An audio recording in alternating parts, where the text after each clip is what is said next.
अस्सलाम वालेकुम जी, मैं हूं आसिम शहजाद और आप देख रहे हैं मेरा यूट्यूब चैनल पाक स्टडी विद आसिम शहजाद। एक बड़े लंबे अरसे के बाद आज फिर बात करते हैं। पिछले एक साल में बहुत सारी चीज़ें जो है वो पाकिस्तान में चेंज हो गई। अब मैं पॉलिटिकली तो उसे जो है वो डिस्कस नहीं करना चाहता, बट जो सबसे बड़ा नुकसान हमें हुआ वो हमें हुआ हमारी इकॉनमी की वजह से।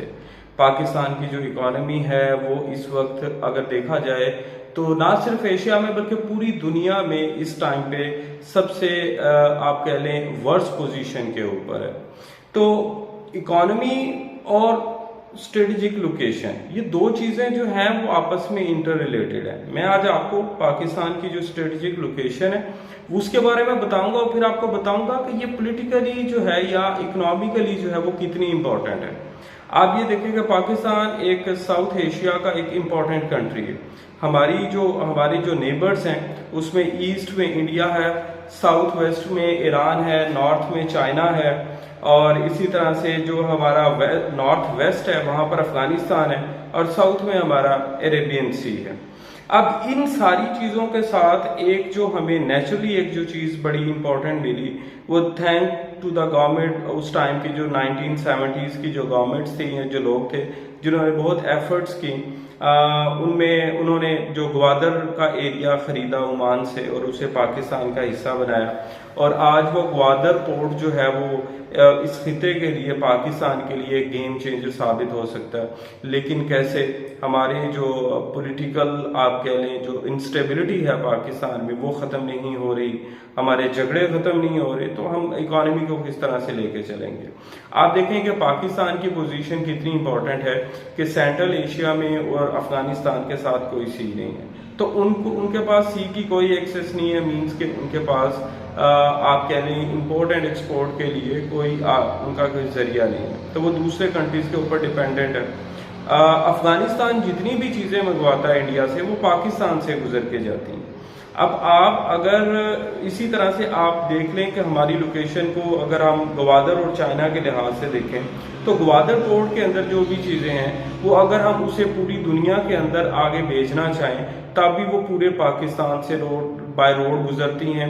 पाकिस्तान में फिर वो जो बलोचिस्तान है, बलोचिस्तान से वो चीजें होती हुई आपकी जाएंगी ईरान में और अफगानिस्तान में, वहां से ईरान से जो है वो टर्की और टर्की के बाद फिर वो यूरोप तक जा सकती हैं। इसी तरह से अगर हम देखें अफगानिस्तान का तो वो अफगानिस्तान से सेंट्रल एशिया और सेंट्रल एशिया से होते हुए सेंट्रल एशियन स्टेट्स जो हैं ये जो ताजिकिस्तान उज्बेकिस्तान वगैरह यहाँ से गुजरते हुए वो फिर रशिया तक जा सकती है। तो ये एक बड़ी जबरदस्त लोकेशन है पाकिस्तान की जिसका हम आप कह लें बड़ा भरपूर फायदा उठा सकते हैं।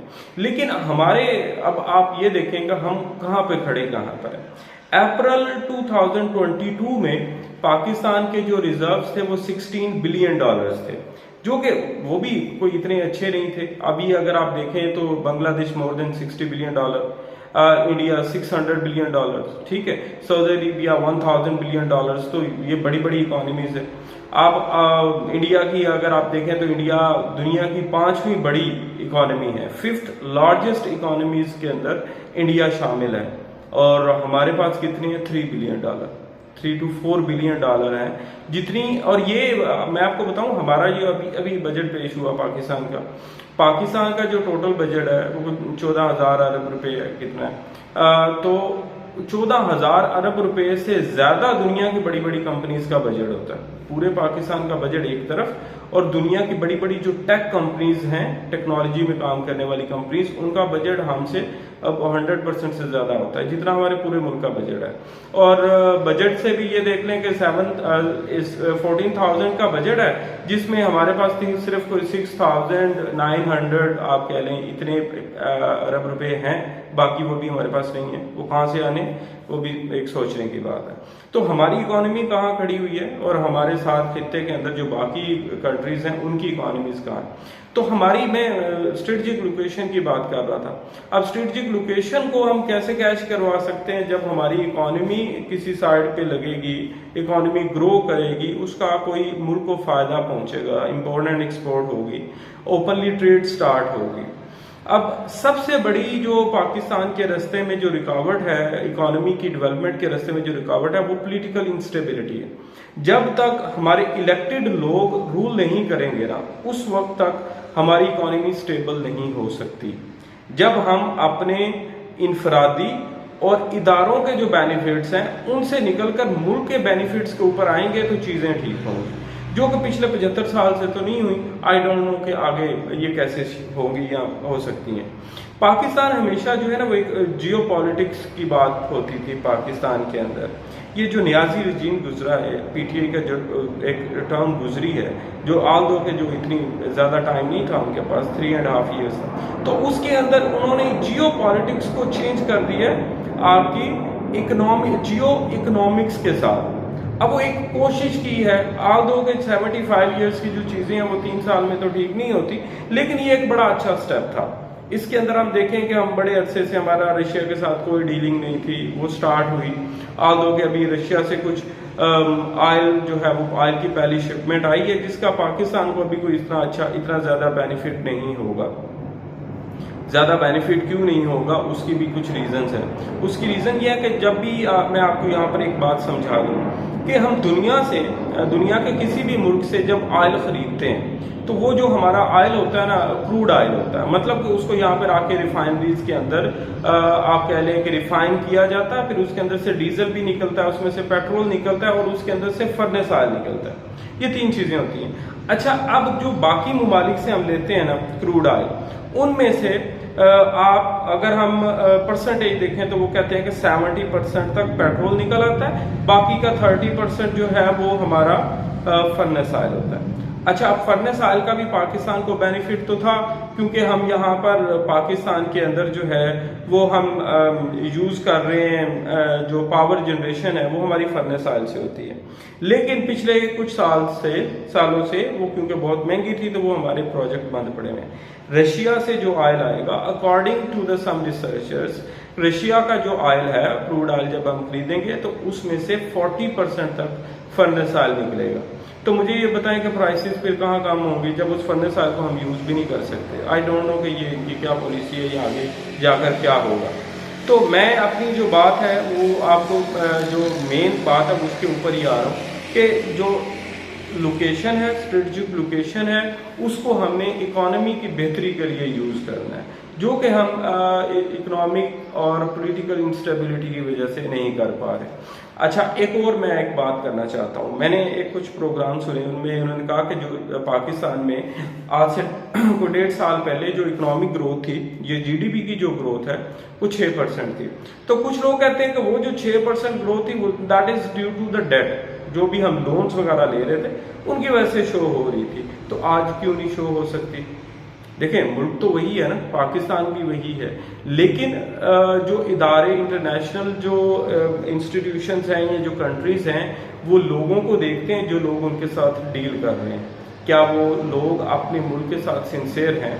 हमें ये बात सोचने की ज़रूरत है बहैसियत कौम, एक नेशन के तौर पे, क्या आज हमारे साथ दुनिया हमारा साथ क्यों नहीं दे रही?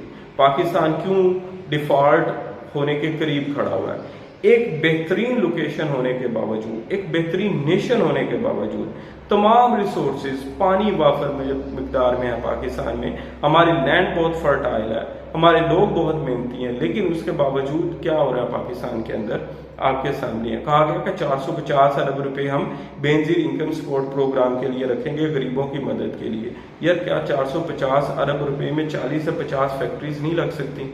ज़्यादा लग सकती हैं, 100 के करीब फैक्ट्रीज लग सकती हैं। लोगों को मेहनती और बनाने के लिए और रोजगार देने के बजाय आप उन्हें फकीर बना रहे हैं। जब आप उन्हें फकीर बनाएंगे तो लोग पैसे कोशिश करेंगे कि इजी मनी के पीछे भागें, उन्हें पैसे घर बैठे मिल जाए। तो अपनी लोकेशन का फायदा उठाइए। आप एक बड़ी जबरदस्त लोकेशन पे बैठे हुए हैं। इंडिया के साथ ही अगर हमारे मामला ठीक हो जाएं तो हमें इंडिया से ज्यादा बेनिफिट होगा।